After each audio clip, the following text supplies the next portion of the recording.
Hey guys, welcome back to my channel and welcome back to another late night Friday night video where I sit here contemplating life and a billion things. So for the past few days I have really been thinking about this light-skinned versus dark-skinned thing, particularly within the African American community. Now, I know there are those of you that listen to me that are African American, and I just want to say that I am in no way, shape, or form trying to speak for you guys. This is just me thinking out loud and trying to understand. So, as y'all know, I'm Dominican, and I know my experience is not the same of every other Dominican. We all don't experience the same thing.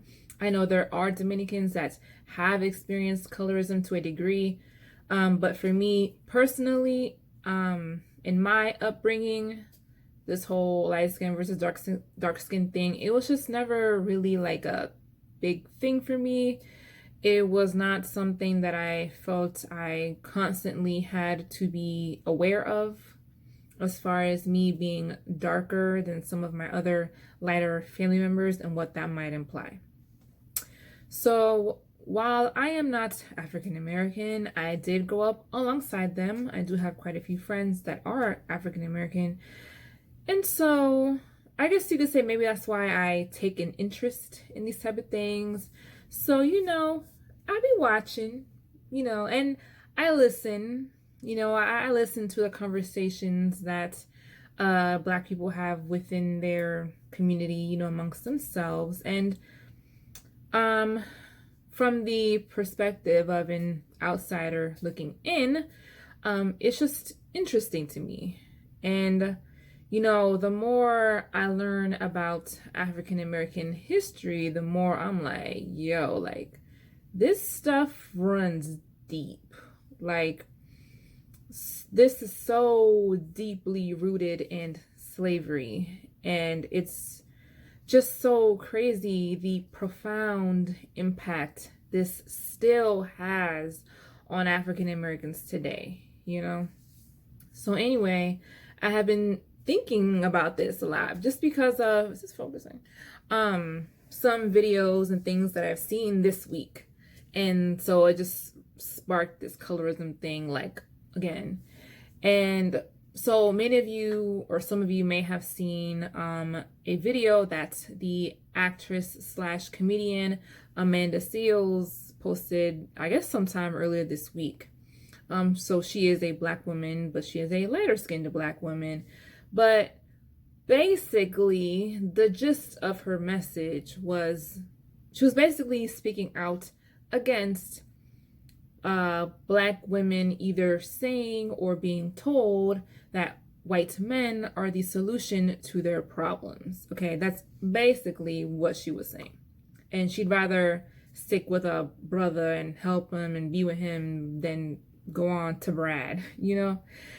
So the aftermath of her saying that was a slew of dark-skinned Black women saying that she cannot speak on this subject. Basically, she has no right to tell Black women that they should not date white men because she is light-skinned. And her experience as a light-skinned woman does not compare to that of a dark-skinned woman. And it is easy for her to sit there and say that Black women should remain loyal to Black men when she's the type of woman that Black men check for because she is light-skinned. She looks mixed. Now, both of her parents are Black, but she's a mixed Black person, She's not biracial in the sense that she has one Black parent, one white parent. They're both Black. So they were saying that. And yeah, they're like, it's easy for her to say that when at the end of the day, Black men are not checking for them. They're not checking for the dark-skinned Black women. So why should dark-skinned Black women be loyal to Black men when they're not being loyal back to them, So watching these videos and just looking through the comment sections of some of these videos, I was just like, whoa, okay, like, it was just so much hate towards light-skinned women and black men. Now, to be fair, just from what I have observed, a lot of the arguments that dark-skinned women say are not invalid. I don't think that we can deny that there is obviously a difference in treatment and preference when it comes to light-skinned black people versus dark-skinned black people, especially when it comes to the women. I think that we have many times seen a preference from black men towards lighter-skinned women, and we've even seen this kind of being promoted subconsciously, whatever the word is, on TV. Like, even on a lot of the cartoons that were centered around black families, it was always the dark-skinned father or husband with a light-skinned woman. You know, this is an image that we've seen many times on TV, even in music. When you hear rappers talking about, you know, red bone this and blah, blah, blah, they're talking about light-skinned women. So from that aspect, I can understand why darker-skinned black women say what they say. But I feel like at the same time, well, actually, let me back up. And when it comes to black men, I mean, the same thing does kind of happen. At one point, like, light-skinned men were like it. But you also see light-skinned black men get labeled as soft and like they can't fight and stuff like that. So, I mean, a lot of stereotypes. But anyway, point is, black men face it too, but I don't think black men face the colorism thing as much as women do. Just my opinion. I don't know. If y'all think differently, y'all can let me know. So, from my point of view, it's like, I understand why on some occasions there is that need to kind of make that distinction between light-skinned people and dark-skinned people, because again, there is a difference in how they're treated and the way that they're perceived. There is, you know, light-skin privilege. So from that aspect, I see again why that distinction needs to be made. But at the same time, I'm like, should black people allow this to form a greater wedge among them though? Like, you know what I mean? Like, because I feel like here in America, light-skinned and dark-skinned people, regardless, kind of had to stick together. Like, they were always able to have some sense of solidarity amongst themselves.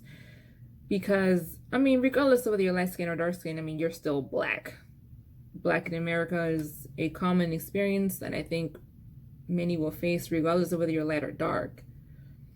So is there that need to make this big divide now? Because I have been noticing, again, just from what I've been hearing and seeing in videos that I watch sometimes, I have seen more of a push lately from darker skinned black women, I will say specifically. I don't hear too much from the men, mainly the women, to kind of separate themselves from the light-skinned, mixed, biracial black women, because they feel that they occupy the spaces of dark-skinned women, and at many times these mixed looking women end up being like the standard of beauty for black women, and they feel that it shoves like the unambiguously looking black women, the undeniably looking black women to the side, which I can understand that. And so yeah, again, they feel like mixed looking people, mixed black people, biracial people, they need their own space, and the unambiguously looking black people need their own space. So I don't know, like I don't know, like I'd be kind of torn on that. Like what is the best way to go about it? Because I also see black people that are like, this is madness. Like, we're all black. Like, black is not one color. Black people come in many shades. And at the end of the day, African Americans, I think there's very few African Americans that are 100% African descent, if there are any. I mean, I think all African Americans have some degree of mixture in them. But I get it from the phenotype perspective of like, well, regardless of what you're mixed with, there are some people that just look undeniably black and there are some that don't. So I don't know, like, I don't know. It's almost like, while on the one hand, I see the need to highlight the differences between light skinned and dark skinned people, it seems like at the same time, it's driving a wedge between them that might not be the best thing. Like, it might cause more harm than good. I don't know. It's almost like the Afro Latino thing. Like, I see the need for why that label was even created. I think for Latinos, it was more a matter of visibility for them, because at the end of the day, Black Latinos, I mean, they've just never had the same representation and visibility that mestizo or lighter skinned Latinos have. I mean, that's always been the case. So on the one hand, I understand that was needed to bring awareness to the fact that they exist and that there are certain discriminations that darker skinned Black Hispanics face that the lighter skinned ones don't. But at the same time, I sometimes see that this results in like kind of hateful speech towards the lighter skinned Hispanics, which I don't think is always necessary either. So I don't know. It's a complicated thing. It's like, it's not like there wasn't already some type of divide or some whatever there, discrimination there. But at the same time, I feel like it's sometimes it further widens that divide, So it's, I don't know, it's a tricky thing. So anyway, that was it for my late night thoughts. So let me know your opinions on this. If you're African American, let me know your thoughts on this. Like, do you feel that lighter skinned Black people or mixed Black people, biracial people need their own spaces, and that there needs to be like that distinction between you guys? Or are you of the mindset that no, we're all Black? Like, you can speak on the differences but not divide us. Or if you're Hispanic, how do you feel about, the Afro-Latino thing, or Black Latinos and them also kind of making that distinction between them and, lighter skinned Hispanics? Let me know your thoughts and opinions down below. Don't forget to subscribe if you haven't already, and I'll check you guys in the next video. Bye.